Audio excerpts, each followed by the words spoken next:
अस्सलाम वालेकुम।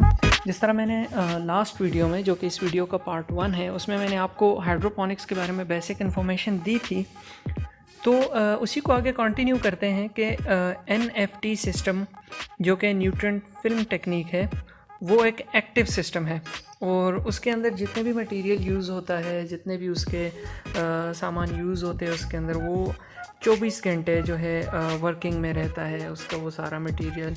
इसीलिए वो एक एक्टिव सिस्टम है और ये it is one of the most fascinating systems, क्योंकि ये जो है एक तो हर टाइम पे वर्किंग में रहता है और दूसरा ये कि मोस्ट वाइडली यूज्ड भी है हाइड्रोपोनिक्स में ये।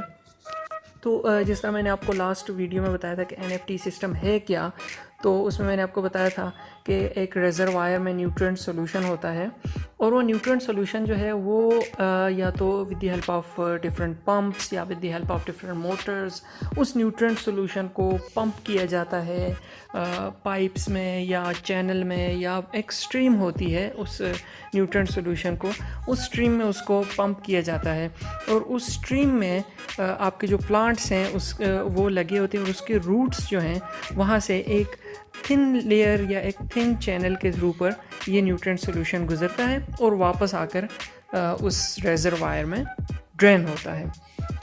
अब इस तरह है कि जो इसका मटेरियल है उसके ऊपर आते हैं कि इसमें बेसिकली मटेरियल क्या यूज़ होता है।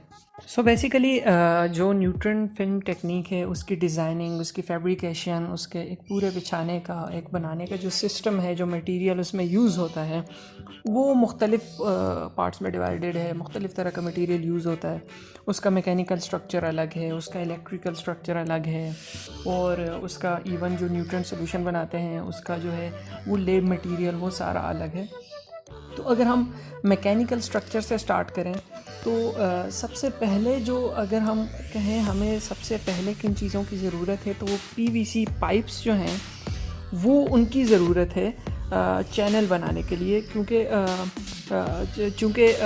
ये प्रोजेक्ट जिसको मैं मेनली जिसकी तरफ इशारा कर रहा हूँ, ये हज़ारा यूनिवर्सिटी जो कि मानसेरा डिवीज़न में मौजूद है, पाकिस्तान के खैबर पख्तूनख्वा प्रोविंस में है। इसमें बैचलर्स के दौरान हम कुछ स्टूडेंट्स ने इसको परफॉर्म किया था। तो इसमें हमारे जो सुपरवाइज़र थे वो डॉक्टर आफ्ताब अफजल थे। तो हमने इसको हज़ारा यूनिवर्सिटी में परफॉर्म किया था बैचलर्स लेवल पर, और उसको अगर मैं स्पेसिफ़ाई करके अगर मैं उसके बोलूँ कि उसका सिस्टम किस तरह फैब्रिकेट किया गया था, तो वहाँ हमने जो चीज़ यूज़ की थी वो PVC पाइप्स हमने यूज़ किए थे चैनल बनाने के लिए। PVC पाइप्स के अलावा भी अगर आप किसी और थ्रू पर अगर इसका चैनल किसी और पाइप्स के थ्रू या आपको कोई और ऐसा मीडिया मिलता है जिससे आप इनका चैनल परफेक्टली बना सकते हैं, तो इसमें कोई प्रॉब्लम नहीं है। लेकिन ये है कि वो जर्म्स से आज़ाद हो और उसमें जो है वो डिसइंफेक्टेड हो, और इसकी डिसइंफेक्शन भी वैसे बड़ी इजी है। लेकिन हमने जो PVC पाइप्स यूज़ किए थे, हमने एक प्रोसीजर के एक सिस्टम के लिए 2 PVC पाइप यूज़ किए थे और हर एक PVC पाइप के 3 इंच डायामीटर था और उसकी 6 फुट हमने लेंथ रखी थी। उसमें हमने ईच PVC पाइप में हमने तकरीबन 16 होल्स जो है वो हमने ड्रिल मशीन होती है जो कि आमतौर पर दीवारों में बल्ब वगैरह की जगह बनाने के लिए यूज़ होती है, तो उसके ज़रिए हमने उसको ड्रिल किया था। ड्रिल मशीन में हमने तकरीबन 16 होल्स बनाए थे और हर होल के दरमियान में हमने तकरीबन 50.8 mm का फ़ासला रखा था। तो जो दोनों पाइप्स का आपस में फ़ासला हमने रखा था वो हमने 127 mm का रखा था। इसमें ऐसा था कि एक पाइप हमने थोड़ा सा ऊंचा रखा था और दूसरा पाइप थोड़ा नीचे रखा था, क्योंकि वो जो ऊंचा वाला पाइप है उसमें जब ये वाटर जो है या ये न्यूट्रिएंट सॉल्यूशन जो है ये जब आएगा तो ऑब्वियसली ये ग्रेविटेशनल फोर्स के ज़रिए फिर नीचे वाले पाइप की तरफ जाएगा और वहाँ से फिर वापस ड्रेन होगा रिजर्वायर में। इसके अलावा जो एक और इम्पॉर्टेंट चीज़ इसमें यूज़ हुई थी वो थे iron stands. Iron stands basically जो है वो उस PVC पाइप्स को चूँकि हमने सॉइल पर ये बनाए थे तो उनको खड़ा रखने के लिए वो आयरन स्टैंड्स जो कि हमने V शेप के बनाए थे वो हमने यूज़ किए थे। उन आयरन स्टैंड्स की जो लेंथ थी वो हमने जो है तकरीबन ईच आयरन स्टैंड 91 सेंटीमीटर का बनाया था। तो टोटल हमने तकरीबन 2 पाइप्स के लिए 6 आयरन स्टैंड्स बनाए थे। इसमें ऑब्वियसली आप अपनी हाइट के हिसाब से जो आपको प्रेफरेबल लगे उस हिसाब से अगर आप आयरन स्टैंड्स बनाते हैं तो आप दोनों आयरन स्टैंड्स जो है या 6 के 6 आयरन स्टैंड्स ऑब्वियसली उसके आप साइज़ बराबर रखेंगे ताकि आपके वाटर के पैसेज में कोई मसला ना आए। अच्छा, एक और बहुत इंपॉर्टेंट चीज़ जो थी वो थी gas pipes. Gas pipes obviously इसके अलावा आपको अगर कोई और सूटेबल पाइप नज़र आता है जो कि वाटर की पंप या मोटर से वाटर लेता है और ऊपर पीवीसी पाइप्स में उसको छोड़ता है, तो उसके लिए मुझे जो सबसे ज़्यादा सूटेबल लगे वो थे गैस पाइप्स। तो मैंने जो 2 गैस पाइप्स लिए थे वो तकरीबन 2.5 mm ईच जो था उसका डायामीटर था। रेज़रवायर आप अपने हिसाब से यूज़ करें, आपको कितना रेज़रवायर चाहिए, कितनी आपको उसकी जो है वो कैपेसिटी, कितनी कैपेसिटी का आपको रेज़रवायर चाहिए। जो मैंने रेज़रवायर यूज़ किया था वो तकरीबन 16 लीटर ऑफ कैपेसिटी का रेज़रवायर मैंने यूज़ किया था। तो इसके अलावा जो है ये रेज़रवायर ऑब्वियसली आपके न्यूट्रिएंट सॉल्यूशन के लिए यूज़ होगा। इसके अलावा क्लोजिंग जो कैप्स हैं पीवीसी पाइप्स के लिए वो भी बहुत इंपॉर्टेंट हैं ताकि आपका जो न्यूट्रिएंट सॉल्यूशन है उसे जहाँ से ड्रेन नहीं होना वहाँ से कहीं ड्रेन ना हो जाए। तो इसलिए आपका जो जिन एंड्स को आपने क्लोज़ रखना है उसके लिए क्लोजिंग आपको कैप्स लेनी पड़ेंगी बाकायदा। आप किसी देसी तरीके से ना ही करें तो बेहतर रहेगा। इसके अलावा आपके जब पीवीसी पाइप्स दोनों आपस में आपको जोड़नी है obviously for the passage of nutrient solution, तो आप पीवीसी एल्बोज़ जो हैं उनका यूज़ करें तो ये ज़्यादा बेहतर रहेगा। वो आपके एक चैनल बनाए रखेंगे पीवीसी पाइप्स के दरमियान में। इसके अलावा अब आपके प्लांट्स को जो है ना एक ऐसा मीडियम चाहिए कि जो उसकी शूट को उन पाइप्स के बाहर रखे और उसकी रूट्स को पाइप के अंदर जो वाटर चैनल, जो न्यूट्रिएंट सॉल्यूशन का चैनल जा रहा है उसके साथ जो है कनेक्शन में रखे या डिप रखे उसमें। तो उसके लिए जो मैंने यूज़ किया था वो मैंने 2 किस्म के यूज़ किए थे। एक तो स्पेसिफ़िकली इसके हाइड्रोपोनिक ग्लासेस मिलते हैं।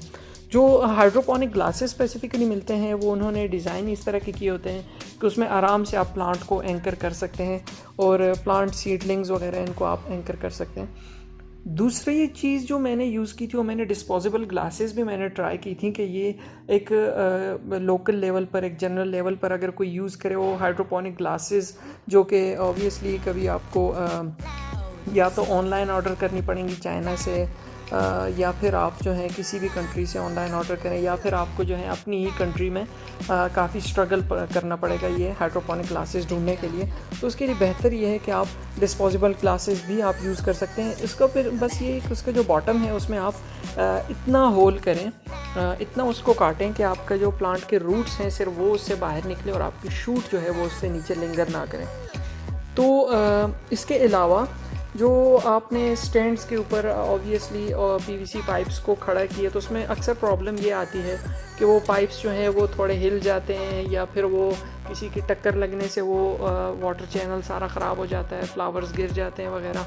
तो उसको स्टेबल रखने के लिए जो मेरा मशवरा ये है कि आप बिडिंग वायर यूज़ करें। ये वो स्टील की वायर होती है और इसके ज़रिए आप जो है वो स्टैंड्स के साथ इसको पीवीसी पाइप्स अपनी को बांध लें तो बेहतर रहेगा।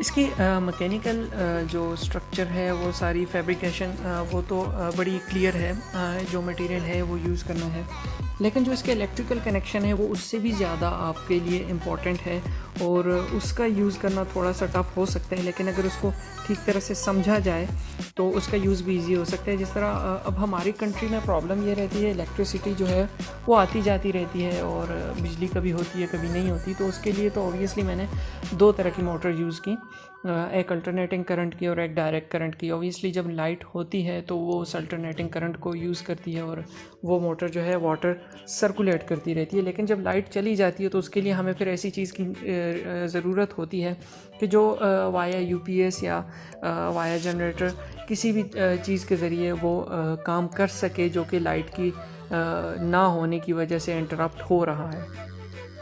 तो इसमें आप वैसे जो हैं वाटर पंप्स वगैरह, इलेक्ट्रिकल पंप्स वगैरह भी यूज़ कर सकते हैं, लेकिन चूँकि उसकी इतनी पावर अक्सर नहीं होती कि वो ये काम बिजली की मौजूदगी गैर मौजूदगी दोनों में सरअंजाम दे सकें, तो इसके लिए फिर हमने जो मोटर्स यूज़ की वो एसी एंड डीसी मोटर हमने यूज़ की, जो कि mainly most of the times जो एक्वेरियम्स वगैरह में यूज़ होती हैं। तो जो एसी मोटर थी वो तकरीबन 220 वोल्ट्स की मोटर थी और वो रेजरवायर में प्लेस कर दी गई थी, और उसके साथ वही जो हमने गैस पाइप्स जो लाई थी वो उसके साथ कनेक्ट करके उसको दूसरी एंड से हमने पाइप में ड्रॉप कर दिया या उसको पाइप में प्लेस कर दिया जहाँ पर वो न्यूट्रन सॉल्यूशन को पंप करेगी। लेकिन अब इस तरह है कि इलेक्ट्रिसिटी की मौजूदगी में ऑब्वियसली आपका वो ऐसी मोटर काम करती रहेगी। वो आपने इलेक्ट्रिसिटी से वाया इलेक्ट्रिकल कनेक्शन कनेक्ट किया होगा या एक्सटेंशन आप लगाते हैं या आप किसी भी तरीके से ख़ुद वायर बनाकर उस तरीके से अगर उसको कनेक्ट करते हैं तो वो भी ठीक है, वो आप पर डिपेंड करता है। लेकिन अब दूसरा सिनारियो ये है, प्रॉब्लम ही यही है कि जब आपके पास लाइट नहीं होती तब आप क्या करेंगे। उसकी किट ये है कि आप उसके लिए अडॉप्टर लें, तकरीबन 220 वोल्ट्स का आप अडॉप्टर लें, और आप 12 वोल्ट की बैटरी लें जो कि आमतौर पर मोटरसाइकिल्स वगैरह इन सब में यूज़ होती है, बाइक्स में यूज़ होती है। तो वो 12 वोल्ट की बैटरी उस 220 वोल्ट के अडॉप्टर से चार्ज होती रहेगी, और फिर जब आपकी वो 12 वोल्ट की बैटरी है उसके साथ फिर आपकी वो मोटर्स जो है वो कनेक्टेड होंगी। अब इस तरह है कि आपने एक और चीज़ बनानी होगी जो कि बहुत इम्पॉर्टेंट है, वो है रिले। उसे रिले कहते हैं। आई डोंट नो कि उसे आम तौर पे बाकी ज़बानों में क्या, क्योंकि वो एक देसी चीज़ है तो उसको वैसे तो रिले कहते हैं। जो फ़िज़िक्स वाले हैं उनसे भी अगर पूछा जाए तो वो भी रिले कहते हैं। तो उसका ये है कि आप 8 पॉइंट्स की रिले लें, आप इलेक्ट्रीशियन के पास जाएं, आप उसे बोलें कि एसी और डीसी मोटर के दरमियान में जो कनेक्शन स्विच करने के लिए रिले बनाई जाती है 8 पॉइंट्स की, वो आपको बना के दे देगा। अब वो रिले का फ़ायदा ये है कि जिस टाइम लाइट जाएगी तो वो रिले आपकी सारी कनेक्शन एसी मोटर से हटा के डीसी मोटर पे कनेक्ट कर देगा। अब डीसी मोटर जो कि चलेगी बैटरी पर, और बैटरी जो कि अडॉप्टर से चार्ज हो चुकी होगी, तो वो डीसी मोटर आपकी वाटर सर्कुलेशन का काम तब तक करती रहेगी जब तक आपकी लाइट नहीं आई।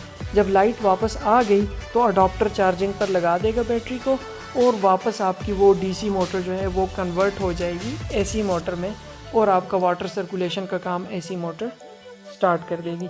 ये तो इलेक्ट्रिकल कनेक्शन है इसकी, जो कि बहुत इम्पॉर्टेंट थी। अब जो चीज़ रह गई है जो बहुत इम्पॉर्टेंट है वो है न्यूट्रिएंट सॉल्यूशन की रेसिपी, जो कि आपके रेजरवायर में यूज़ होनी है। तो न्यूट्रिएंट सॉल्यूशन की रेसिपीज़ जो हैं वो मुख्तलिफ़ किस्म की रेसिपीज़ हैं। उसमें NPK होते हैं जो कि डिफरेंट कंपनीज़ के भी होते हैं, सिंजेंटा, तारा ग्रीन, सब कुछ, और हर एक प्लांट की डिफरेंट रेशोज़ भी होती हैं। इसके अलावा भी डिफरेंट तरह के न्यूट्रिएंट सॉल्यूशंस वगैरह होते हैं। लेकिन जो चीज़ आपके लिए आइडियल रहेगी हाइड्रोपोनिक्स के केस में, वो हॉगलैंड सॉल्यूशन है। क्योंकि हॉगलैंड सॉल्यूशन जो है वो टेस्टेड है और वो बिल्कुल कंफर्म्ड है कि वो NPK से कई गुना बेहतर है। क्योंकि NPK के जितने भी यूज़र्स हैं उनसे जब डिस्कशन होती है, जब बात होती है, तो उन्हें अक्सर प्रॉब्लम्स का सामना रहता है, उन्हें शिकायतों का सामना रहता है। प्लांट्स में डिफरेंट न्यूट्रिएंट डेफिशिएंसीज आती हैं और इसके अलावा भी काफ़ी प्रॉब्लम्स आती हैं। तो उसके लिए बेहतर ये है कि आप हॉगलैंड सॉल्यूशन की रेसिपी बनाएं। उसमें यह है कि हॉगलैंड सॉल्यूशन की रेसिपी आपको स्क्रीन पे नज़र आ रही होगी। इसके अलावा भी आप डिफरेंट मॉडिफाइड हॉगलैंड सॉल्यूशंस की रेसिपीज़ इंटरनेट से आसानी से एक्सेस कर सकते हैं, और उसको फिर आपको जितने लीटर का आपका रेजरवायर है, जिस तरह आपका रेजरवायर है, उस हिसाब से आप ख़ुद मॉडिफाई करके उसको यूज़ कर सकते हैं।